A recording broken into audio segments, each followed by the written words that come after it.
Hello everyone, welcome back to Jules Watches. A new one for you today. Recently I said again. Someone's told me off going it's all the time, and I do. So I'm going to try and stop it. Thank you very much. Welcome back to Jules Watches. Recently, I've got to clean the lens. Look at that. Are you still there? You're still there. There's no watch there, just a bit of a table, but hang on in there. That's my dead thumb going over the sapphire there. Anyway, recently was lucky enough to survive my 57th birthday. As someone who's very, very poorly, that was a big event. So I treated myself to one. Make sure she's not listening. Mrs. Watches isn't listening. Two watches. Anyway, this is the first one of them. First Hamilton to my collection. It's the Hamilton, one of the field watches, Khaki field watch. But this is actually sort of known as the Murph. Murph is a character from the film Interstellar, starring Jessica Chastain and Matthew McConaughey. I don't know how many Honohonas there is in the middle of his name. There's quite a few in Matthew McConaughey. But we'll leave it at that. We'll leave it as 3, McConaughey. Anyway, brilliant film about him travelling out into space and the fact that time dilation means that they will age at different times. And there are 2 Hamilton watches featured in that film, and they make a very prominent part of that film as well. I won't give it too much away. But this one, the Murph, is the one that is left with his daughter. Originally, it was used as a prop in the film. It's a 42mm wide stainless steel case. And on this one, you can't see it because I can't get it close enough. But I'll go into the hands in a minute. But the second hand actually has Morse code on it. And the Morse code says Eureka. Again, part of the film. I won't go giving it away. No spoilers. No spoiler alert. Anyway, so I thought I'd just give you a quick sort of honest appraisal of this beautiful watch. And the one thing you'll notice straight away, as I flick it around there, and if I hold it just there, look, you can see that sort of strange bald head with a little tuft of hair on the top. That's me. Now, this beautiful sapphire crystal doesn't have any anti-reflective coating on, which lots of people go, oh my God, it's got no AR on it. How are we ever going to read it? Oh, I want a watch that's got AR on. Oh. Now, for years and years and years, we survived a lot of the time without sapphire crystals and without AR coating. Now, the reason I keep moving it about is to illustrate a point. Oh, I made the light go funny then. See that? Now, no matter how you move it, the reflections you see in it, whether I'm seeing my ugly face, the back of my phone, my T-shirt, inside of my hands, wherever I move it, wherever the light is, you can still read it. It's lovely and legible. And I think it's got a lovely matte black, very matte black dial. It's got the Arabic numerals, which are sort of painted as sort of antique, sort of vintage style, printed on loom. The loom, by the way, is shocking. It really, don't buy this if you want to read it at night. You won't.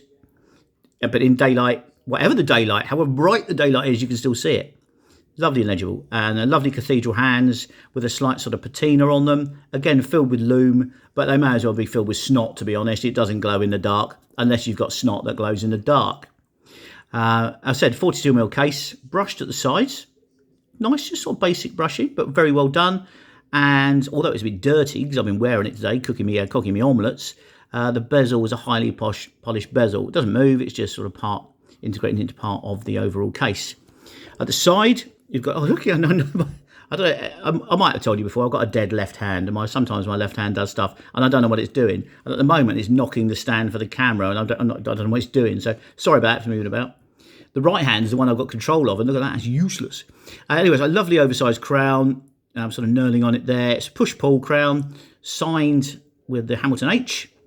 Push-pull crown, but it still has 100 metres of water resistance, so, useful as a field watch, and to do all the other things you can do at 100 metres underwater.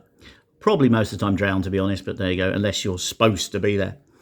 As I said, but it's very basic looking, very plain looking, but I think because the size, the 42mm size, it's just lovely and easy to read. It's got a beautiful leather strap with this sort of stiff ribbing down the side there. It fits lovely on the wrist, well, mine anyway. I'll go into that in just a second. Very stiff at the moment. It's going to take a bit of wearing in. And it squeaks. It squeaks like a pair of new shoes. The metalwork on it is good. It's got a Hamilton signed buckle there. You see I've worn it a bit, so there's a lot more wearing in to do. But it's a lovely, plain, beautiful watch. And the more I look at it, the more I fall in love with it, really. It's just very, very, very classy. For a field watch, it's very dressy. Got the open case back. Move around. Nothing fantastic there. It's an ETA movement with the upgraded balance spring. A lot of the ETA movements, like the Tissot's and the Satinas and all the others, even some of the Longines and other brands, to stop it being affected by magnetism. Had the beat rate slowed down to give it the 80 hours, so it's one of the Powermatic 80 movements.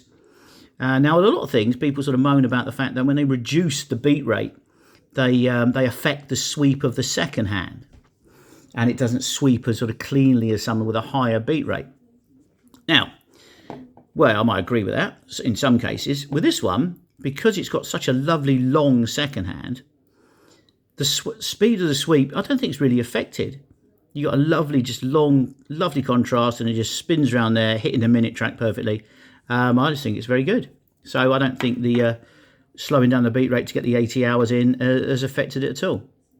As I said, apart from the anti-reflective coating, which doesn't bother me one bit, it just looks like a vintage watch that flashes and glares, and you can guide the sunlight in it and beam lights of light all over the, and that's what I used to do as a kid. You get the sun hitting your light as it comes through the window, and you aim it around the room like a laser beam. Anyway, I digress. But it's 42mm across, but it is sort of over 50mm lug to lug. So unless you're lucky like me to have a 7.5-inch wrist, it may look a bit big on you. There's not a lot of sweep there, but on the leather band, on the leather strap, of course, it'll tuck it in a bit. But I'm lucky, it fits me perfectly, and it fits all right. But a lot of people complained because it was too big, but Hamilton have recently brought out a 38mm version of it. Now, the thing I don't like about the 38mm version, it doesn't have the Morse code on the second hand, so it doesn't really relate as much to the film. Anyway, that's it. That's what I think of it. It's a lovely watch. Sort of quite a pricey end for some of the Hamiltons, but the lovely automatic movement, nice leather strap, the connection to the film, and I just think a classy looking sort of vintage inspired field watch. I hope you enjoyed that. If you think it's nonsense, if there's something you want to say, please put it in the comment section. If you want to see more of this old drivel, hit the subscribe button or comment me and sort of egg me on. If you think I'm an idiot and need to stop, don't subscribe me and comment in the comment section and tell me to bugger off. Anyway, thanks very much for watching. It's been a pleasure. I've been Jules Watches.